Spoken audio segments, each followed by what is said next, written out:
Okay, so my first video, this is just an extension of the other one, is who I'm going after. So originally I was going after contractors, like government contractors, independent business owners like massage therapists, people that work from home. And what I realized is a lot of the people that I first started out with that I thought were actually going to continue being my clients, and turned out they didn't once I left my job, were people that I saw at my job every day. I worked at a coffee shop in a very wealthy area, so a lot of wealthy people would stop in before they go to work. And I worked there for 2 years, and towards the end I opened up about what I wanted to do with my life and my career.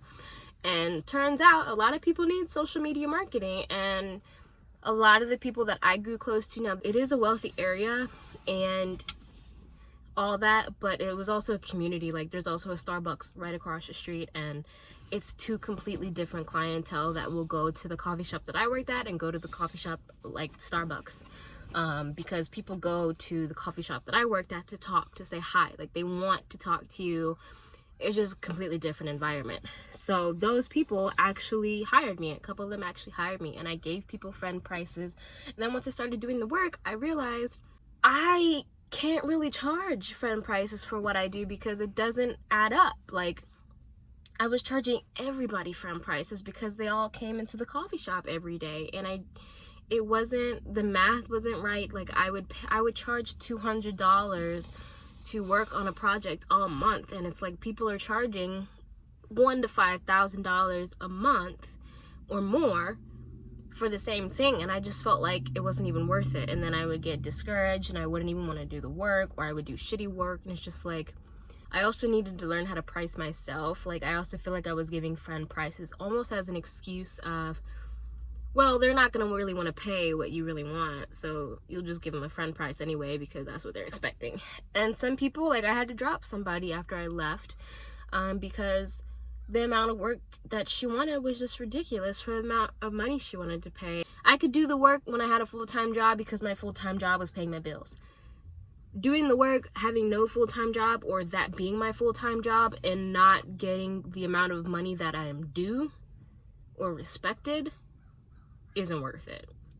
Why am I doing that? So now that I've made those mistakes, I feel like it's time for me to really put my pants on, be a big girl, and go after the ones that I want to go after. So I'm making this video to tell you what I believe is what niche that I truly think was right for me.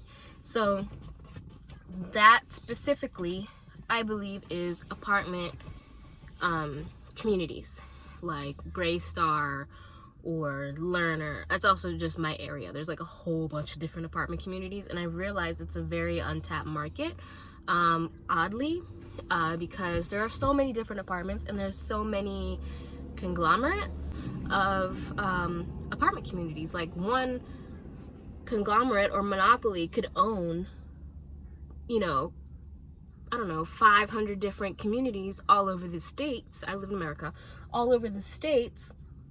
And imagine just getting one contract, doing good. They give you 10 more.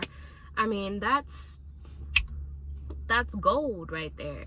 And that's not what at first got me attracted. Now, in Tai Lopez's, I took his course in Tai Lopez's course. He told the story of one kid who took on franchises, and I think it was some kind of like Popeyes, KFC, something like that. He took on franchises, and instead of getting one store, he got 15 and instantly made 15K, and he's like a teenager. And I was like, well, that's just smarter. Like, why go after these individual companies when you can go after ones that own 100 other individual companies, but you go after the big boss. So yeah, sorry, getting a little sidetracked. So apartment communities, and before I got to the idea of, oh my god, and really looking into everything and seeing that there are these huge houses that own all these other apartment communities, these huge owners, like Greystar, for example. Greystar is the name of basically like an LLC or whatever, incorporation company, and they have other stems with hundreds of other apartment communities. So like that. before I even realized, oh my God, this is great. This is what the kid did, that Tai Lopez was talking about. I realized I went on their social media profiles. Now, a lot of them have social media profiles, but there's like 100 followers. The pictures are crap. Like, nobody's interacting. 5 likes. Like, there's nothing there. And I just thought, there's so many apartment communities that don't have social media done for them. But then when I do my research and look into the companies, because you go to the apartment website, but then if you scroll all the way down, you see the owner of the apartment community, and you click on that logo and it'll take you to the owner's website. And then from there, that's when I get all the contact information that I need, emails, phone numbers, address, and that's who I want to contact. I don't necessarily want to contact the apartment community because I don't believe that they have the power to make a decision to hire somebody like me. I think the executives do.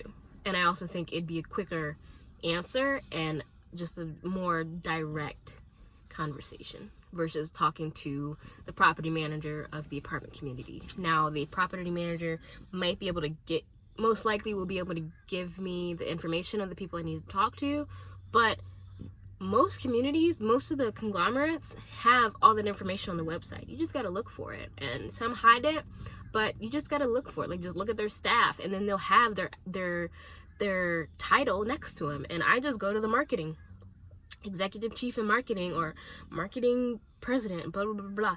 It's actually crazy how many marketing people they hire and how their social media marketing sucks.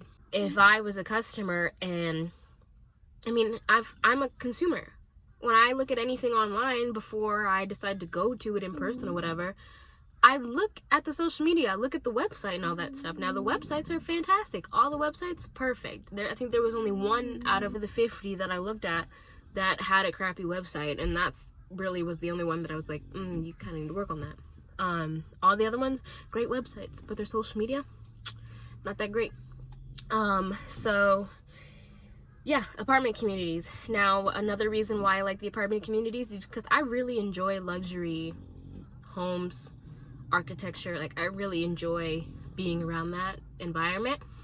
And I think I have a genuine excitement for wanting to promote that. Like, I would love to take pictures in there or show somebody the room or whatever. Like, I would actually love to be able to talk about it. And that's what I think is what a social media marketing agency owner and the companies that they work with need to have in common. Like, they need to love to talk about that. And speaking of community, like, certain apartments you can tell have great communities, and that's one thing that I will also siphon out and figure out what I like and what may not work well with me.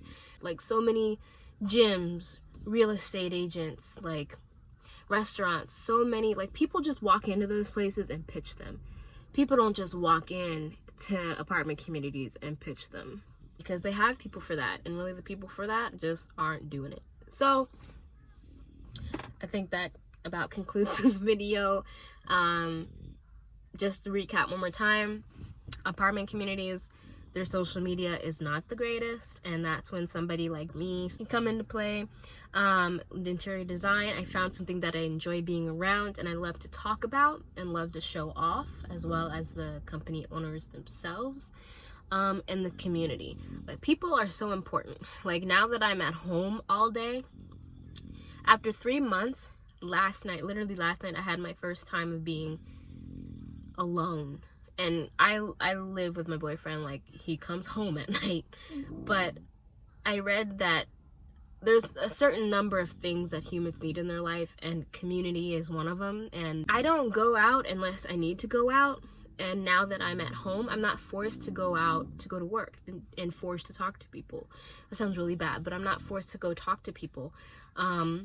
And I think apartment communities that have great communities, that have a great customer service, you know, leasing agents that say hi, that say good morning, that say nice to see you again, people that go to the gym, they meet up, there's programs in the clubhouse, all that kind of stuff. Like there's areas for people to talk and stuff like that, like, or to sit down and have a coffee, all that kind of stuff. Like, I need that in my life, and I want to support the places that already have it. So those three things are what I'm looking for and what I believe I've found with apartment communities. So yeah, this is how I go about doing it, and I hope you enjoy watching this.